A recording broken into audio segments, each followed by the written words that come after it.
Look अध्याय 15 वचन 18. आणि मी उठून आपल्या बापाकडे जाईन आणि त्याला म्हणेन, बाबा, मी स्वर्गाविरुद्ध आणि तुमच्या विरुद्ध पाप केलं आहे. आता तुमचा मुलगा म्हणून घेण्यास मी योग्य नाही, एका नोकराप्रमाणे मला ठेवा. मग तो उठून आपल्या बापाकडे गेला, पण तो दूर आहे तोच त्याच्या बापाने त्याला पाहिले. आणि हे दाखवतं देवाचं हृदय. त्याला त्याचा कळवळा आला आणि धावत जाऊन त्याच्या गळ्यात गळा घालून त्याने त्याचे मुके घेतले. किती सुंदर आहे जेव्हा लोक आपल्या विरुद्ध वागतात, पण शुद्धीवर आल्यावर जेव्हा चुका सुधारू पाहतात तेव्हा आपण त्यांना कसं वागवायला हवं याचं उत्तम उदाहरण आहे. तुमच्याकडे क्षमा मागायला येणाऱ्या व्यक्तीला धुडकावून लावून नका तुम्ही की तू मला खूप वाईट रीतीने दुखावलंयस. आणि बघ, मी ते कधीही विसरू शकणार नाही.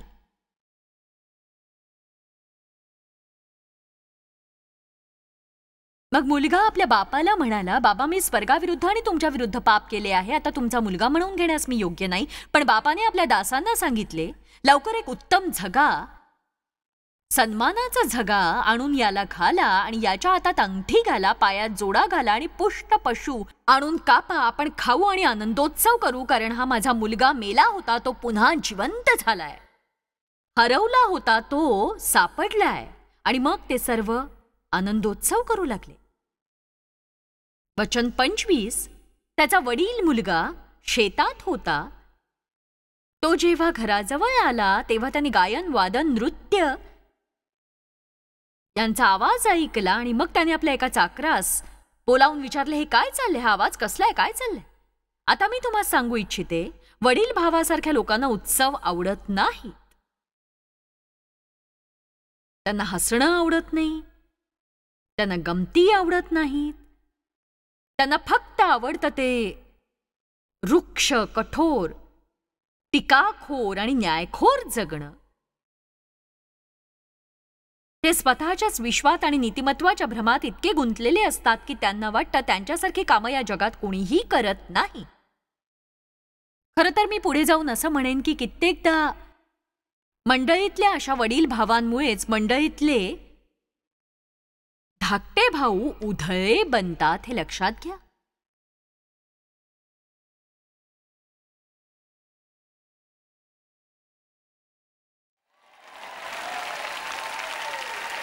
आज मी याविषयी विचार करत होते. बघा, अशा प्रकारची वडील भावाची वृत्तीच नवीन विश्वासणाऱ्यांना मार्गभ्रष्ट करत असते. प्रीती अनुभवण्यासाठी आणि आपल्या जखमांमधून पूर्णपणे बरं होण्यासाठी ते येतात. आणि आपण त्यांना देतो काय तर 10 नियम, ज्याद्वारे ते आपल्या गटाचा हिस्सा बनू शकतात. बघा, त्यांचे केस फार मोठे असतील तर त्यांनी ते कापायला हवेत. तिरंगी असतील तर काहीतरी करायला हवं. त्यांच्या कानात रिंगा असतील तर त्यांनी काढायला हव्यात. त्यांनी हे करायला हवं, त्यांनी ते करायला हवं. आपण हे सोडायला हवं.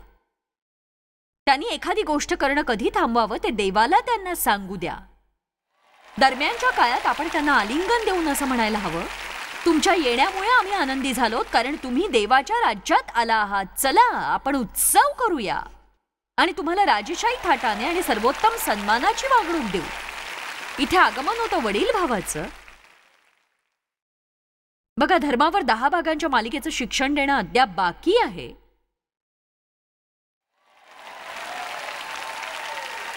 माझ्या प्रत्येक सभेत मला हे सांगायला आवडतं, म्हणून इथेही मी तेच सांगते. आणि मला टीव्हीवरून लोकांना सांगायचंय की लोकांना हे समजेपर्यंत त्यांनी ऐकायला हवं, प्रभू येशू आपल्याला धर्म देण्यासाठी मरण पावला नाही.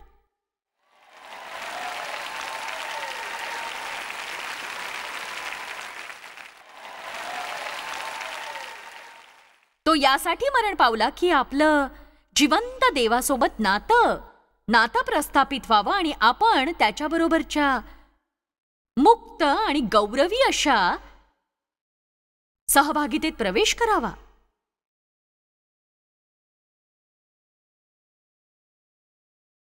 वचन 27. दासाने त्यास सांगितले, तुमचा भाऊ आला आहे आणि तो तुमच्या वडिलांना सुखरूप मिळाला म्हणून त्यांनी पुष्ट पशु कापले आहे. आणि हे ऐकून तो थोरला भाऊ फार रागावला. आणि तो दृढ निश्चय करून म्हणाला, मी त्या उत्सवात सहभागी होणार नाही. मी आता असाच इथे घराबाहेर उभा राहीन.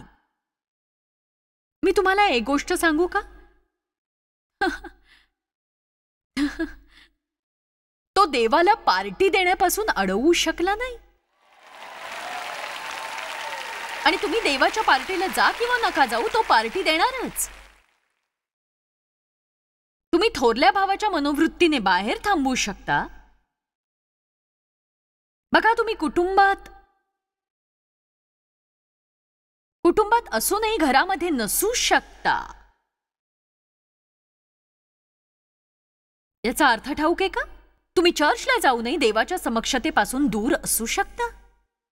देवाचं घर त्याची समक्षता आहे. जवळीक साधणारी समक्षता लोकांसोबत घरात राहून जवळीक निर्माण होते. आणि देव आपल्याला घराबाहेरचं नातं प्रस्थापित करायला सांगत नाही. आणि तो पडदा, तो जाड असा पडदा, ज्यामुळे देवाची समक्षता असलेलं परमपवित्र स्थान पवित्र स्थानापासून वेगळं केलं गेलं होतं, तो वरपासून खालपर्यंत फाटला जेव्हा येशू क्रूसावर मरण पावला. आणि त्यामुळे देवाच्या समक्षतेत जाण्याचा मार्ग खुला झाला. पण तुमची इच्छा असेल तर तुम्ही बाहेरच्या आवारातच राहू शकता. आणि त्यासाठी तुम्हाला फक्त कटुतेनं भरावं लागेल. आणि जे तुम्हाला तुमच्या इच्छेप्रमाणे वागणूक देत नाहीत त्यांच्यावर रागाने बेभान व्हावं लागेल. आणि तुम्ही बाहेर राहू शकता. पण आपल्यापैकी काही जण उत्सवात सामील होते. मी अनेक वर्ष स्वतःचा छळ केला, पण एक गोष्ट सांगते, मी उत्सवात जगण्याचा निर्णय घेतलेला आहे. म्हणजे असं नाही की आपण जबाबदारी धुडकावून लावायची किंवा हवेत संचार करायचा, तर आपण प्रभूचा पूर्णपणे आनंद लुटत आहोत. वडील भाऊ संतप्त झाला होता. तो म्हणाला, मी जाणार नाही. त्याचे वडील आले आणि आत येण्यासाठी त्याला विनवू लागले. आजही देव अशाच रीतीने लोकांना विनवतो हे मला जाणवतं. आणि इथल्या लोकांनाच नव्हे तर टीव्हीवरच्या दर्शकांनाही. जणू काही देवाचं हृदय लोकांना विनवण्या करत म्हणतंय की जाऊ द्या, ते सोडून द्या, टाकून द्या, सोडून द्या, विसरून जा, देवाला द्या ते आणि उत्सवात सहभागी व्हा तुम्ही. कुणाला हे कळतंय का?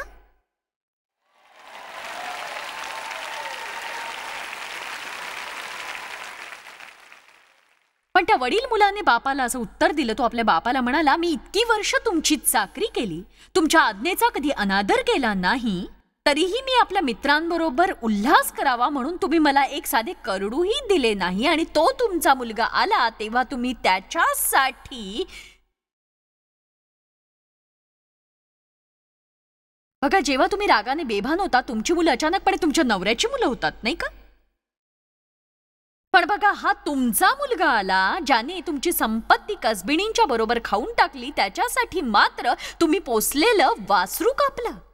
तुमच्यापैकी काही जण म्हणतील, हो मला ठाऊक आहे कसं वाटतं ते. मला ठाऊक आहे कसं वाटतं.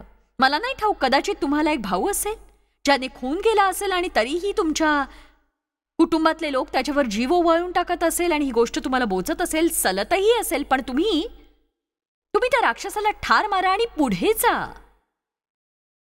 देवाच्या अभिवचनात जगा. एखाद्यावर वैतागून परिस्थिती बदलणार नाही. तेव्हा त्याचा बाप त्यास म्हणाला, बाळा तू नेहमी माझ्यासोबत आहेस आणि जे माझे ते सर्व तुझेच आहे. तुला हवा तेव्हा तू उत्सव साजरा करू शकत होतास. पण तुझ्या भावासाठी हा उत्सव आयोजित करणं, आनंद करणं माझ्यासाठी योग्य आहे. कारण तो मेला होता आणि तो पुन्हा जिवंत झाला आहे. तो हरवला होता पण आता तो सापडला आहे.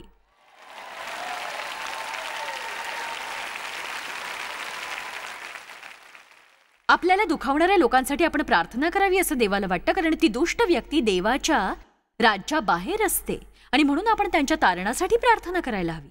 ज्यांचा तुम्ही द्वेष करता त्यांच्यासाठी तुम्ही प्रार्थना करू शकत नाही, पण ज्यांच्यासाठी प्रार्थना करता त्यांचा द्वेषही करू शकत नाही. म्हणून आपण प्रार्थना करायला हवी. 6 प्रकारे तुम्ही अक्षमाशीलता ओळखू शकता. पहिली गोष्ट, तो मोठा भाऊ इतका का रागावला बरं? कुठली गोष्ट त्याला उत्सवापासून दूर ठेवत होती? तो रागावला होता? तुम्ही रागावून देवाच्या पार्टीला जाऊ शकत नाही. त्याला न आवडणाऱ्या गोष्टी तिथे घडत होत्या ज्या त्याच्या नियंत्रणात नव्हत्या. त्यांच्याशी तो जुळवून घेऊ शकत नव्हता. तो आपल्या भावना पित्याच्या इच्छेच्या स्वाधीन करू शकत नव्हता. तो ईर्ष्याळू होता. त्याच्या मनात त्याच्या भावाविषयी असलेल्या नकारात्मक भावनांचा आणि अक्षमाशीलतेचं मूळ खोलवर रुजलेलं होतं आणि त्याच्या भावाविषयी त्याला जे वाटत होतं ते अचानक कुठून तरी उद्भवलेलं नव्हतं. आणि मी हे खात्रीने सांगू शकते ते त्याच्या मनात फार फार फार फार फार आधीपासून सुरू होतं, फार काळापासून. आणि मी हे सांगू शकते की तो फक्त त्याच्या धाकट्या भावावरच चिडलेला नव्हता, तर तो त्याच्या परिचयाच्या सगळ्याच लोकांवर चिडला होता, कारण त्या थोरल्या भावाची परुषी अशी ख्रिस्ती धार्मिक वृत्ती होतीच तशी.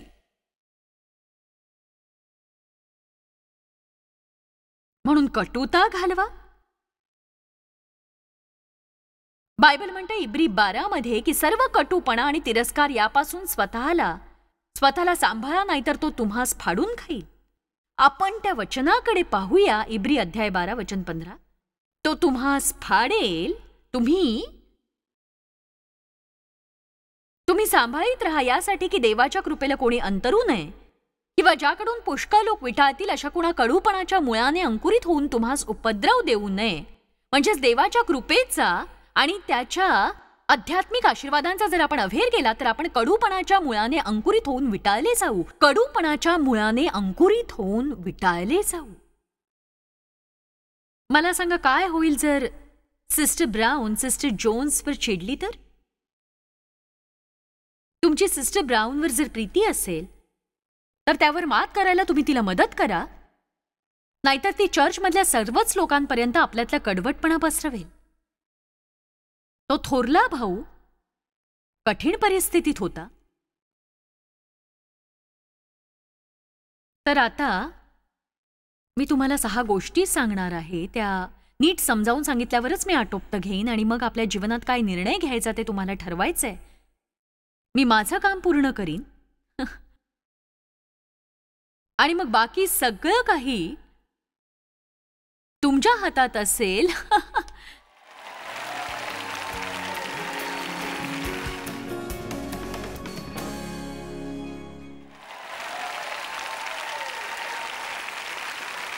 आपल्याला कसं कळेल की एखाद्याची क्षमा केल्यानंतरही आपल्या मनात कुठेतरी त्याच्याविषयी कटुता दडली आहे आणि ती आपल्या मनात इतक्या प्रकारे भिनली आहे की तिथं आहे याची आपल्याला जाणीवच नाहीये?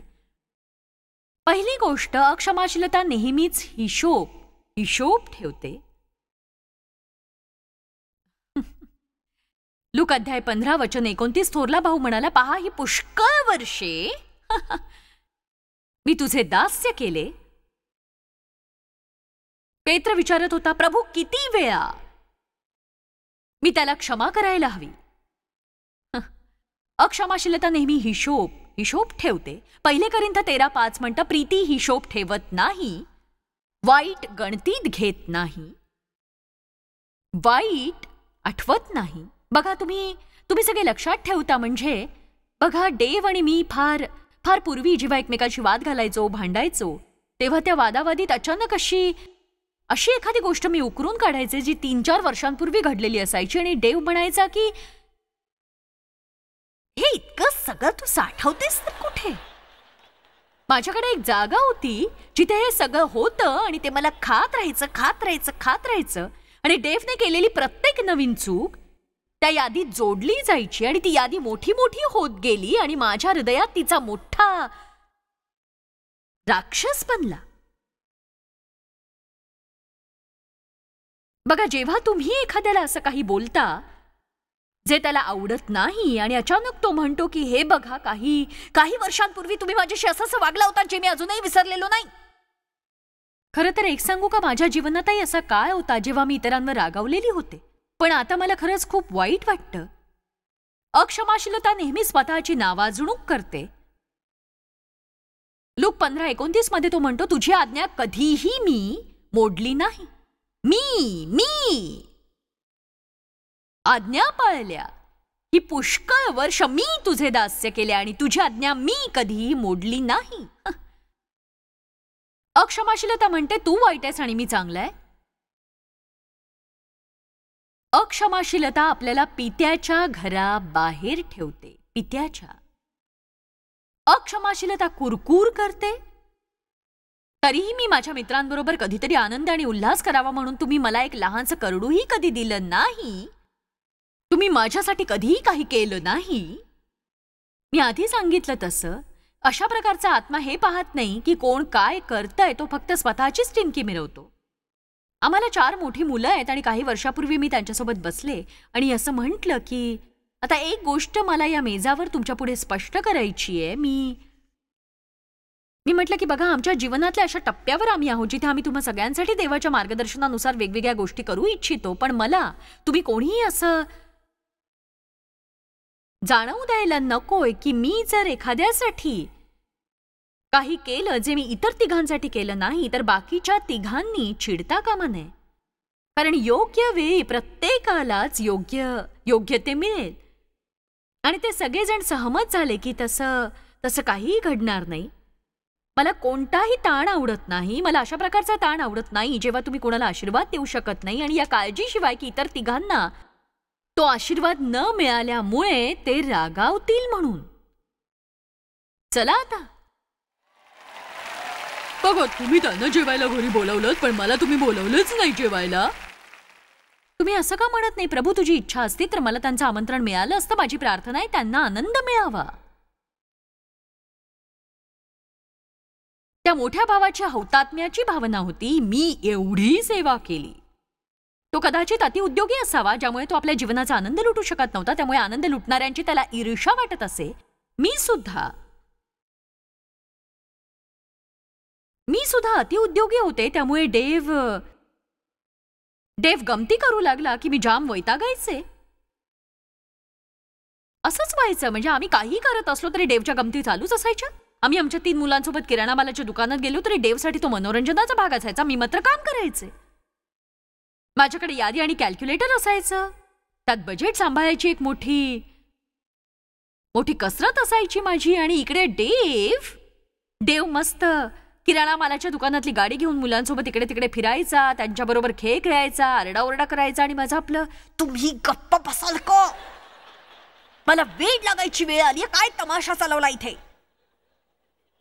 आणि तो उंच असल्यामुळे, तो 6 फूट 4 इंच आहे, तो दुसऱ्या भागातून मान उंच करून वस्तूंच्या आडून असा बघायचा आणि वस्तू फेकायचा. मी त्याला शोधायचं आणि वेडी पिशवायचे की काय चाललंय तुझं काय. एकदा मी त्याच्यावर इतकी वैतागले, मी त्याला म्हटलं थांबव, हे थांबवत का नाहीयेस का बघू तुझ्याकडे. तो म्हटला आवाजाबद्दल क्षमा कर पण मी गंमत करत होतो. मी म्हटलं मी इथे गंमत करायला आलेली नाहीये. मी इथे भरपूर काम करायला आले, गमती जमती करायला नाही. आपल्याला सामान घ्यायचंय, व्यवस्थित गाडीत रचायचंय, ते आपल्याला बॅग मध्ये ठेवायचे, मग ते घरी न्यायचे आणि घरी पुन्हा लावून ठेवायचंय आपल्याला. हे सगळं आपल्या दोघांना करायचंय.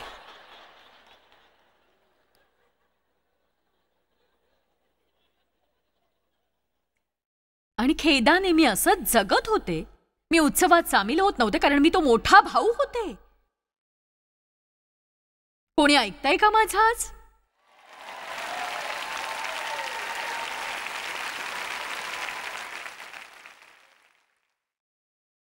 कर्मकांड आणि आनंद एकत्र असू शकत नाही. अक्षमाशीलता नेहमी वेगळं करून फूट पाडत असते. वडील भाऊ आपल्या भावाविषयी म्हणतो की हा तुमचा मुलगा येथे फूट पडलीये, तो कच खातो, उत्सवात सामील होत नाही, मी उत्सवापासून वेगळा होत आहे. अक्षमाशीलता नेहमी दोष लावते आणि गाडलेल्या गोष्टी उकरत राहते. त्याने कसबिणींबरोबर तुमची संपत्ती उधळली आणि तुम्ही मात्र त्याच्यासाठी पुष्ट वासरू कापलं. बघा, हा भला माणूस स्वतःला सोडून बाकी सगळ्यांचे दोष काढतोय. लहान भावाने वाईट गोष्टी केल्या, बापाने चुकीच्या गोष्टी केल्या. उत्सव एक घोडचूक होती. एकच व्यक्ती योग्य होती, ती म्हणजे तो स्वतः. अक्षमाशीलता नेहमी कुणावर तरी संतप्त असते आणि जेव्हा ते संतप्त होतात तेव्हा त्यांना धन्य वाटतं.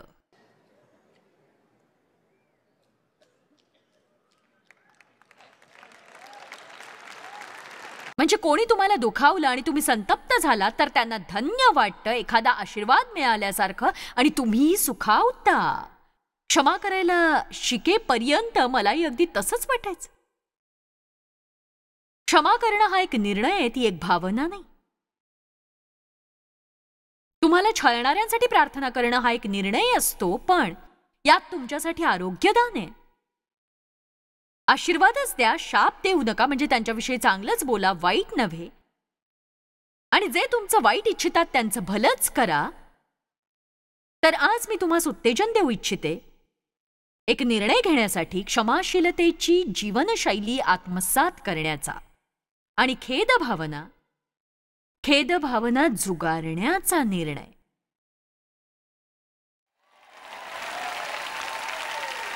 उत्सवापासून दूर राहू नका. सगळ्यांनी मिळून मोठ्या आवाजात म्हणा, मी उत्सवाला जाणारच. आता पुन्हा मोठ्याने म्हणा, मी घरामध्ये राहणारच. मी अंगणात राहणार नाही. चला सगळेजण उभे राहूया. आता ऐका नीट. आपला इथला उत्सव संपलाय, पण तुमच्या खऱ्या उत्सवाला आरंभ झालाय. कारण आता देवाच्या इच्छेप्रमाणे जीवन जगण्यासाठी लागणारं स्फुरण तुम्हाला मिळालंय. आणि आज मी जे सांगितलं ते किती जणांनी ऐकलंय? लक्षात घ्या, जरी तुम्ही हा निर्णय घेतला तरी तुमच्या भावना लगेच बदलणार नाहीत. ज्यांनी तुम्हाला दुखावलंय त्यांच्या विरुद्ध बोलणं थांबवा.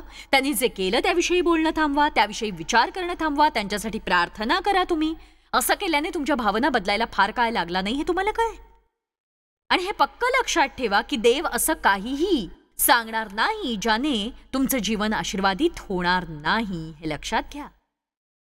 समजलं तुम्हाला? हे देव असं काहीही सांगणार नाही ज्यामुळे तुमचं जीवन चांगलं होणार नाही.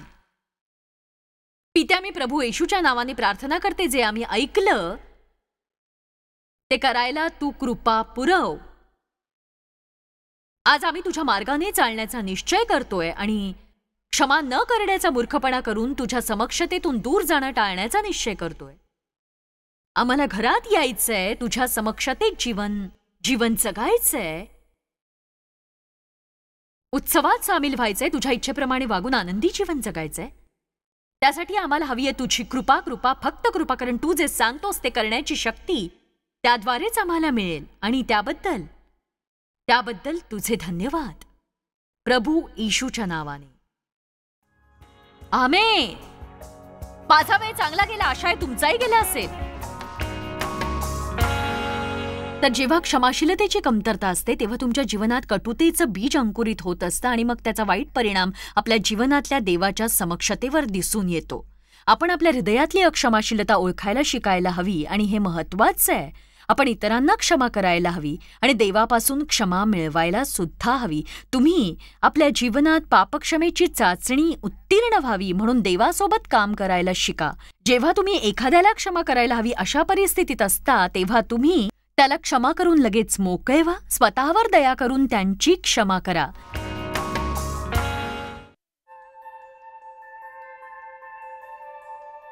आम्ही तुमची प्रशंसा करतो. जगभरामध्ये हे सेवा कार्य शक्य करण्यासाठी आम्ही आमचे मित्र आणि भागीदार यांचे आभारी आहोत. एकत्रपणे आम्ही भुकेलेला अन्न पुरवितो, गरिबांना वस्त्र पुरवितो आणि राष्ट्रांना सुवार्ता सादर करतो. कृपया आमच्याशी संपर्क साधा किंवा भेट द्या. tmmindia.org वर आजच तुमच्या प्रार्थना विनंत्या सादर करा. आमच्या इतर साधनांची माहिती मिळवा. जॉयच्या सभेचे वेळापत्रक पहा आणि आमच्या बरोबर सहभागी व्हा. आम्ही येशूची प्रीती जगभरात वाटतो. दाखवण्यात आलेला कार्यक्रम जॉयस बार मिनिस्ट्रीचे मित्र व भागीदार यांच्याद्वारे केला आहे.